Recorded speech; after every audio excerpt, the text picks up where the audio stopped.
사사기 5장 12절부터 18절 말씀 교독합니다. 오늘 말씀도 계속해서 드보라와 바락의 찬양을 내용으로 하고 있습니다. 부름에 순종하여 참전한 지파들을 칭찬하고 축복하고 있습니다. 먼저는 이 전쟁이 어떻게 승리하였는지 승리의 비결을 고백하고 있습니다. 12절서 13절 말씀입니다.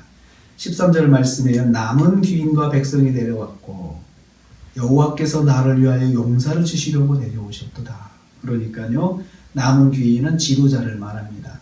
그래도 그 어려운 상황 속에서도 지도자들이 연명하고 있었는데 지도자들이 용기를 내서 백성들을 모아서 내려왔다, 참전했다, 그런 말입니다. 그리고 여기에 여호와께서 내려오셨도다. 여호와께서 역사하셨다는 거죠. 힘을 다해서, 힘을 더해 주셔서 용사들을 치시려고. 상대는 다 군인들입니다. 용사들입니다. 그 용사들을 그 정규군인데 이들을 치려고 하나님께서 역사해 주셨다. 그리고 우리 백성들도 헌신했다라고 그렇게 말하고 있습니다. 부름에 순종한 백성들을 여호와께서 사용하셔서 그 전쟁을 승리하게 하셨다라고 그렇게 고백하고 있습니다. 여호와의 전쟁은 백성의 헌신과 여호와의 역사로, 하나님의 역사로 이루어집니다.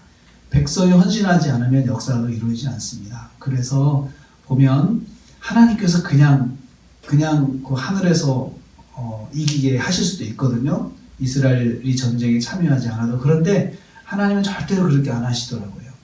그래서 하나님의 역사는 성도의 헌신이 더해져야 된다는 거죠. 우리가 그래서 하나님께서 우리 가운데 역사하시기 원하시면 우리가 해야 할 최선을 다해야 된다는 거예요. 그냥 앉아서 하나님 역사해 주세요, 이렇게 하면은 하나님의 역사도 이루어지지 않는다는 겁니다. 물론 그런 경우도 가끔 있습니다만은 그런 경우는 특별한 경우죠. 그들이 전혀 손을 쓸 수 없는 상황에서, 아무것도 할 수 없는 상황에서는 하나님께서 홀로 역사하셔서 기적을 이루어주시는 경우도 있습니다. 그러나 그것은 일반적인 경우는 아닙니다. 믿음으로 헌신한 지파들을 칭찬하고 있습니다. 14절부터 보면은요, 누가 헌신했는지 명단을 쭉쭉 이야기해요. 우리 이것을 읽으면서 왜 성경이 명단을 다 쓰고 있을까? 한번 그걸 생각해 봐야 됩니다.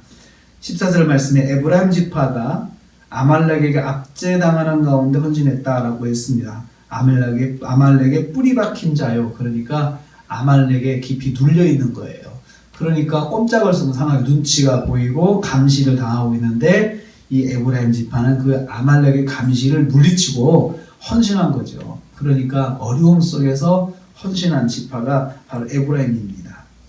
또 므낫세 지파는 장남인 마길 자손이 헌신했어요. 그러니까 마길이 왔다. 마길은 므낫세 지파의 장남이거든요. 그러니까 그 지역에서 헌신을 했다. 아주 장남 지파가 헌신했다는 것을 말씀하고 있습니다. 15절 말씀에 이사갈 지파와 루벤 지파가 참전했습니다.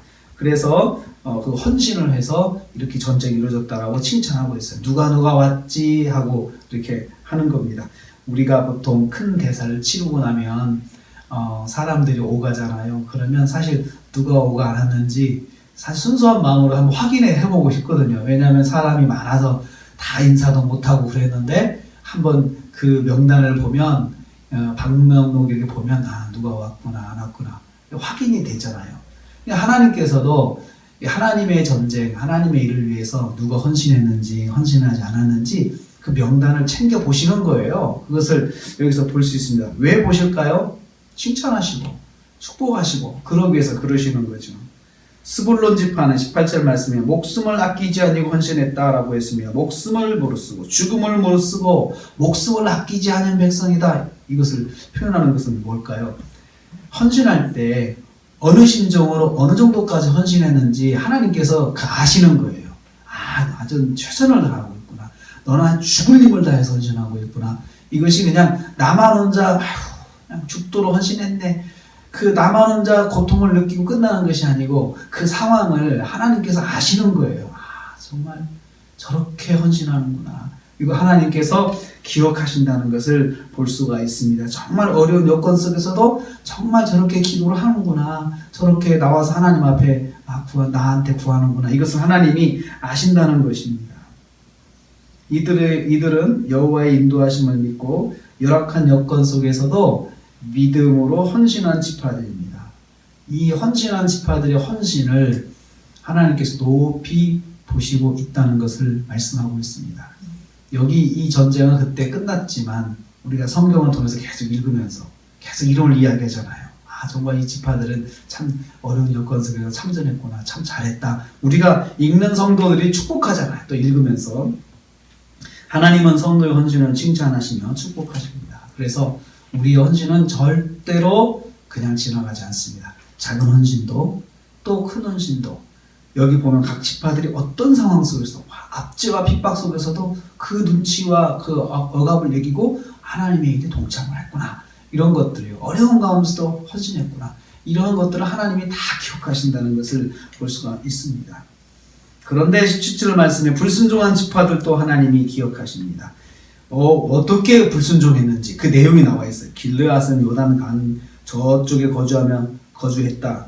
요단강 저쪽이니. 그러니까 이스라엘이 그 옛날에는 요단강 중심으로 해서 동편과 서쪽에 다 있었어요. 이스라엘이. 근데 동편에 거주하는 지파예요. 길르앗은 동편에 거주하는 갓 지파와 므낫세 반 지파를 말합니다. 그러니까 요단강 동편에 있는데 서쪽에서 전쟁이 일어났거든요. 그러니까 이 두 지파는 강 건너 불구경한 거랑 똑같은 거예요. 지금 강 건너에 있는 지파들이 하는 거지 뭐 우리는 거기까지 갈 필요는 없어 하고 우리는 뭐 어려움도 없으니까 그냥 지내자 하고 넘어간 것입니다. 요단 서편에서 진행되는 전쟁에 참여하지 않고 구경만 했다고 말씀하고 있습니다. 그러니까 갓 지파와 므낫세 지파는 다시 말하면 구경만 했네 이렇게 기록하고 있어요. 그러니까 남들 그렇게 참전할 때 어렵게 참전할 때 그냥 불구경하듯이 구경만 했다고 거기 기록하는 것은 너희도 구경만 했지 이렇게 보시는 거예요. 하나님께서. 그리고 단은 배의 머무름이 어찌미냐. 이 단하고 배가 왜 나오냐. 단지파는요. 배가 왜 필요해요? 무역하니라고. 그러니까 돈번이라고. 우리는 돈번이라고 바빠서 거기에 참여할 수가 없어. 이렇게 한 거죠. 또 아셀은 해변에 앉아서 자기 항만에만 거주했다. 아셀 지파도 마찬가지였어요. 아셀 지파도 돈 버는 데만 집중한 거죠. 우리는 돈 벌어야 돼. 우리 전쟁에 참여할 시간이 없어 하면서 참여하지 않았던 거죠. 그래서 무심하게 동참하지 않은 자들을 하나님께서 기억하고 있어요. 뭐하니라고 참석을 못했냐? 돈 버니라고. 이기심이죠. 난 조금 더 희생하지 않겠다는 거죠. 이거 하려면 사업 다 그만둬야 돼. 사업도 다 스톱하고 가야 돼. 그리고 무역하던 그 대상들이 그러면 우리가 손실이나 하면서 참전을 하지 않았던 것입니다. 하나님께서는 순종한 사람들이 어떤 모습으로 순종했는가도 기억하시고 불순종한 사람들이 어떤 태도로 불순종했는지도 다 기억하시는 거예요. 일일이 다 기억하시는 거예요. 너희들은 배에 앉아가지고 돈 버니라고 못 왔지? 그러면서 하나님께서 그걸 다 기억하신다는 거죠. 성도의 불신앙은 하나님이 아시고 기억하십니다. 우리가 어떻게 불순종했는지, 어떻게 불신앙으로 나갔는지 그 세세한 내용까지도 하나님이 기억하신다는 것입니다.